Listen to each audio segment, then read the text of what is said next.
আরও একটি বার SamZone পরিবারে আপনাকে স্বাগত জানাচ্ছি। সবাই নিশ্চয়ই অনেক অনেক ভালো আছেন। এই প্রথমবারের মতো বাংলাদেশে অফিসিয়ালভাবে রিয়েলমির ফোন আনবক্সিং করতে যাচ্ছি। এর আগে কিন্তু বাংলাদেশে রিয়েলমির ফোন অফিসিয়ালভাবে আসেওনি, আর আমরা কোনো ইউটিউবাররাও আনবক্সিং করতে পারিনি। এটা আমাদের জন্য একটি সৌভাগ্যের বিষয়। তো আজকের এই ভিডিওতে আমরা রিয়েলমির পক্ষ থেকে দুইটি স্মার্টফোনকে আনবক্সিং করব এবং এই দুটি স্মার্টফোন দিয়েই বাংলাদেশে রিয়েলমি অফিসিয়ালভাবে তাদের যাত্রা শুরু করতে যাচ্ছে। তো আর দেরি কিসের জন্য, পুরো ভিডিও জুড়ে আমি থাকবো স্যাম, আপনারা দেখছেন SamZone। যারা নতুন রয়েছেন সাবস্ক্রাইব করে আমাদের পরিবারের একজন হয়ে যাবেন। তো রিয়েলমির পক্ষ থেকে আমরা এন্ট্রি লেভেলের স্মার্টফোন হিসেবে পাচ্ছি রিয়েলমি C2, যেটা কিনা বাংলাদেশে প্রথমবারের মতো অফিসিয়ালভাবে লঞ্চ করা হচ্ছে, এবং অন্য স্মার্টফোনটি হচ্ছে রিয়েলমি 5i। আর এই স্মার্টফোন দুটিকে এই চলতি মাসের 13 তারিখে যমুনা ফিউচার পার্কে লঞ্চ করা হবে। এবারে হয়তো আপনারা অনেকেই মনে করছেন এই স্মার্টফোন দুটো তো অলরেডি ইন্ডিয়াতে লঞ্চ হয়ে গিয়েছিল বেশ কিছুদিন আগেই, রিয়েলমি C2 সে তো বেশ আগেরই, তাহলে এই ফোন দিয়ে কেন বাংলাদেশে অগ্রযাত্রা শুরু করলো?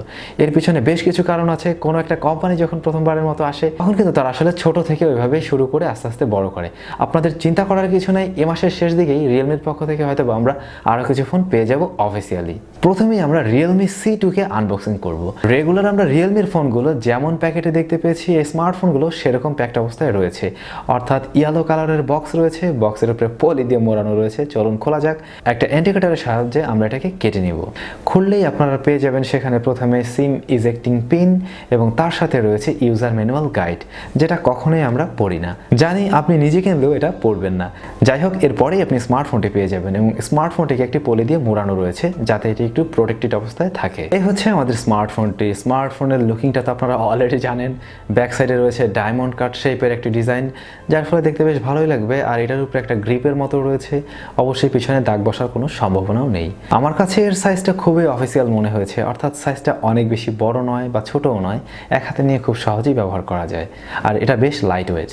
যাই হোক, স্মার্টফোনটিকে বক্স থেকে বের করার পরে আপনারা বক্স কন্টেন্ট হিসেবে পেয়ে যাবেন এর চার্জার এবং তারই সাথে রয়েছে একটি কেবল। তো এই স্মার্টফোনটি বেসিক্যালি আমাদের জন্য যা জানিয়ে এসেছিল, আর তা হচ্ছে এর ডিসপ্লে হিসেবে আমরা পেয়ে যাব 6.1 ইঞ্চ IPS LCD ডিসপ্লে, যেটা কিনা 720p রেজলিউশনের একটি ডিসপ্লে।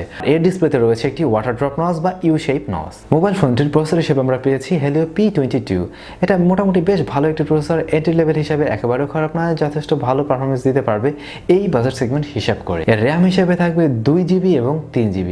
এর সাথে রম হিসেবে পাওয়া যাবে 16GB 32GB। ব্যাক সাইডে থাকছে ডুয়াল ক্যামেরা সেটআপ, যার মেইন লেন্সটি 13 মেগাপিক্সেলের, এর সাথে 2 মেগাপিক্সেলের একটি ডেপথ সেন্সর।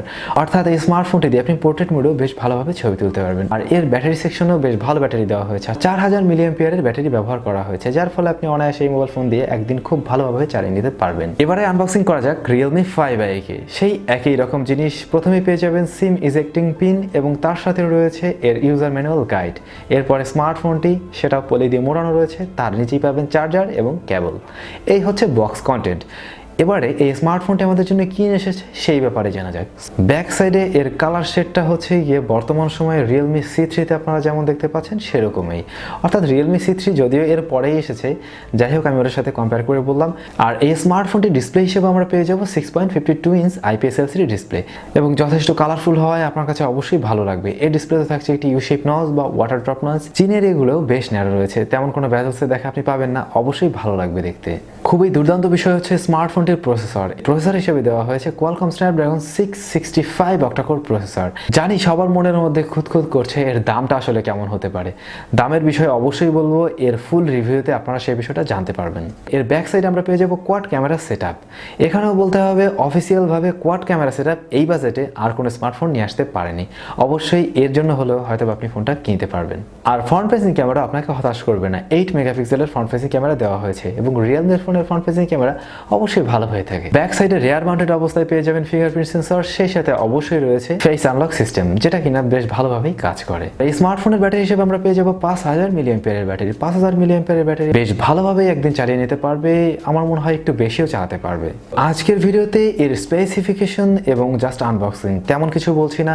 এর পারফরমেন্স এখন কয়েকদিন ইউজ করা হবে, তারপরে আপনাদের সামনে তুলে ধরা হবে এর ফুল রিভিউ, ডিটেল রিভিউ থাকবে। সেখানে ক্যামেরা কত ভালো রয়েছে এবং এর প্রসেসর থেকে কতটা ভালো পারফরমেন্স দিচ্ছে, ওভারঅল সারাদিন ব্যবহারের পরে আমার কেমন লাগছে, অর্থাৎ স্মার্টফোনটা নিয়ে আমি একদম রেগুলার ইউজার যেভাবে ইউজ করে সেভাবে ইউজ করার পরেই এর ফুল রিভিউ আপনাদের সামনে তুলে ধরা হবে। ততক্ষণ পর্যন্ত অপেক্ষা করুন। আজকের ভিডিওটি কেমন লাগলো সেটা অবশ্যই কমেন্টস করে জানাবেন, আর আপনাদের কোনো মতামত থাকলে সেগুলোও জানাবেন। ভিডিওটি ভালো লাগলে লাইক করুন, শেয়ার করতে পারেন বন্ধুদের সাথে। ভালো থাকুন, সুস্থ থাকুন, দেখা হবে পরবর্তী ভিডিওতে।